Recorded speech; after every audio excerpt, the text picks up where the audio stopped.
In front of me is HONOR X70i, and today I would like to show you how you can change sleep time to never. Begin by opening Play Store and downloading free app called Caffeine Keep Screen On. When it's ready, launch it.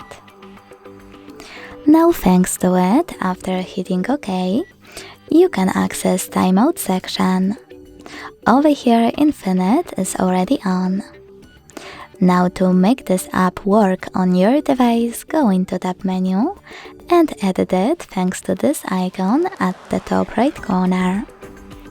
Then look for Caffeine shortcut in this unused ones. It should be at the bottom. Hold it, drag it to your current shortcuts and place it wherever you want to. When you're ready, let go and hit Done at the bottom right corner to save your changes.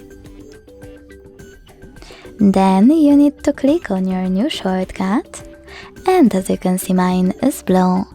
This means that infinite sleep time is already on. To switch it off, click on the same shortcut until it's gray. Thanks so much for watching. If you enjoyed this video, don't forget to leave a like, comment and subscribe. Bye!